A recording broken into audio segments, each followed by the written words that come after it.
मुंबई महानगर पालिका में चुनाव का बिगुल बज चुका है। आज हम आपको एक ऐसे क्षेत्र में लेके चलते हैं जहां सच कहें बहुत ही उतार उतार और चढ़ाव देखने को आपको मिलेगा। ये मुंबई का यल वार्ड का 166 यानी प्रभाग क्रमांक 166 का वो एरिया है जहां यहाँ के समाज सेवक और लोक प्रतिनिधि का जो चुनाव लड़ चुके हैं और आने वाले समय में वह आज के चुनाव के दरमियान अपनी कुछ बातें आपके सामने रखने वाले हैं। आइए हम आपको दिखाना चाहते हैं ऐसे यहाँ के समाज सेवक इस्माइल शेख। सबसे पहले नमस्कार, अस्सलाम वालेकुम, सत श्री अकाल, जय भीम, जय महाराष्ट्र।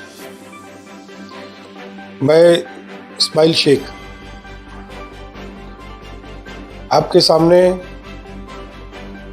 कुछ बातें अपनी रखना चाहता हूँ आने वाली इस इलेक्शन के लिए।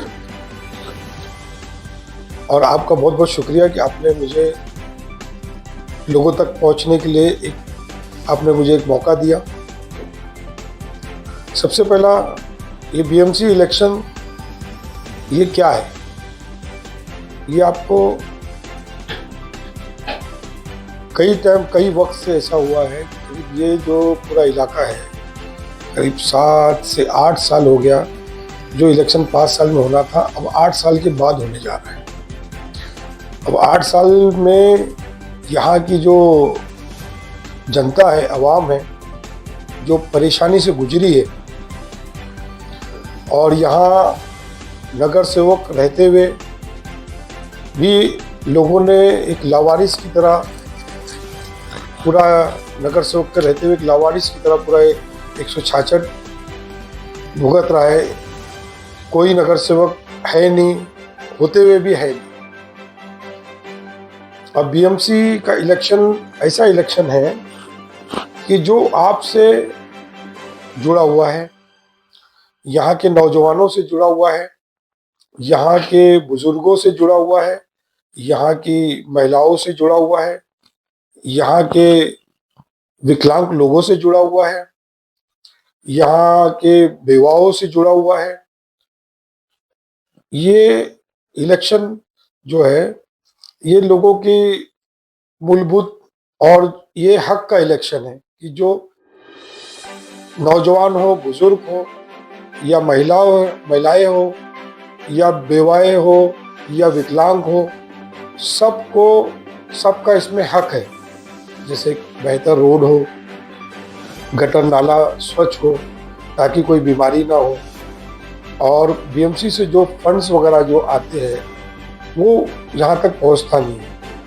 तो इस्माइल जी, हम भी आपसे जानना चाहते हैं कि आपके मन में विचार कैसे आया कि हम जनता के बीच जाकर ये बातें लाएं और क्यों न मैदान में उतरें और इस चुनाव में भाग लें। ये मन में मेरे इसलिए आया कि मैं पिछले बार मैं इलेक्शन लड़ा, और इससे पहले इलेक्शन कुछ नेताओं के लिए हमने काम किया है और उनको जिता के लाने का काम किया और लोगों के लिए काम भी किए। फिर उसके बाद मुझे मौका मिला, जो वार्ड चेंज होने के बाद वार्ड का समीकरण अलग हो गया, तो जो हमारा नगर सेवक था वो दूसरे जगह चला गया। तो जो फिर मुझे ये हुआ कि मैं लोगों के बीच में था, काम करवा रहा था, तो लोग पसंद कर रहे थे। तो मैंने कोशिश की कि मैं भी उतरूँ और लोगों के लिए कुछ बेहतर कर सकूँ। तो आपने जो आज आपने कहा जैसे कि 8 साल बाद ये बीएमसी का चुनाव होने जा रहा है, तो ठीक है, वो सरकारी यंत्रणा तंत्र था, पर मैं ये और हमारी जनता ये जानना चाहती है कि आप आपके वार्ड में क्या बदलाव लाना चाहते हैं?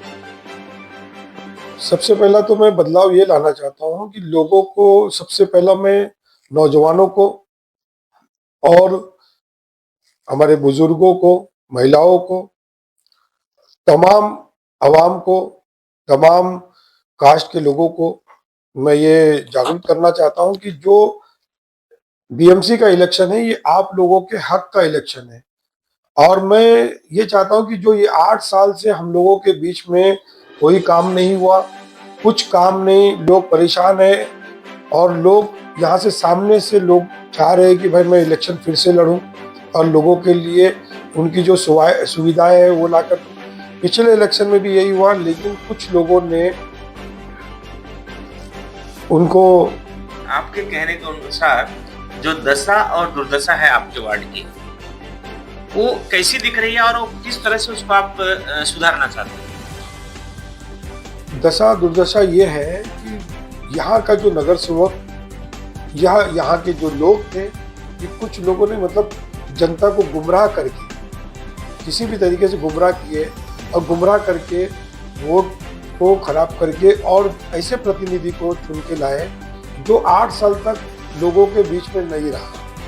यहाँ तक कि जब उनके ऊपर भारी संकट आई, हम तो सब नगर सेवक ना रहते हुए भी कुछ अपने इलाके में पानी का लाइन की सुविधा या टॉयलेट की सुविधा, गटर नाला, ये बिना नगर सेवक रहते हुए हमको करना पड़ रहा था, क्योंकि लोग परेशान हो चुके थे। लोग नगर सेवक को चाहते, नगर सेवक वहाँ पे नहीं आना चाहता था। नगर सेवक का उसका मामला कुछ अलग था कि वो कहता था कि मैंने पैसा दिया है तो मैं यहाँ पे कोई काम नहीं करूँगा, इसलिए लोग परेशान थे। तो मुझे लोगों के बीच में रहना था, लोगों के लिए मैं कुछ ना कुछ करता था। लेकिन जब एक भारी संकट आई लोगों के ऊपर, पूरे देश के ऊपर जब एक भारी संकट आई, कोविड-19, तो मेरे वार्ड के जो लोग थे वो काफ़ी परेशान हुए। तो उस वक़्त मैं लोगों के बीच में आके हम लोगों ने एक पूरा वो बनाया, एक संस्था बनाई। संस्था के ज़रिए से हम लोगों ने लोगों को ऑक्सीजन की तकलीफ हो रही थी तो ऑक्सीजन बाटला फ्री में प्रोवाइड करने की को पूरा किया। और उसके बाद हम लोगों ने लोगों तक राशन, खाना, जो उनकी ज़रूरत थी वो पूरा किया। उनको मेडिकल की सुविधाएं थी वो पूरा किए। तो इसके बाद जब बारिश का मौसम आता, बारिश में जब पानी भर जाता है तो हम लोगों ने उनको घर घर तक पहुंचाया, अपनी गाड़ियों में से ले जाके लोगों तक पहुंचाया। तो उस वक्त नगर सेवक कोई दिखता ही नहीं है। तो मेरा ये मानना है कि जब मैं बिना कोई पद पे रहे इतनी सारी चीज़ों को एक मोहब्बत से, दिल से लोगों के लिए काम कर सकता हूँ। और कुछ लोगों ने मुझे पिछले इलेक्शन में सपोर्ट किया, लोगों की एक मोहब्बत आई, मेरे दिल में और जज्बा जागा, तो मैं लोगों के बीच में जा कर के उनकी मदद करता रहा।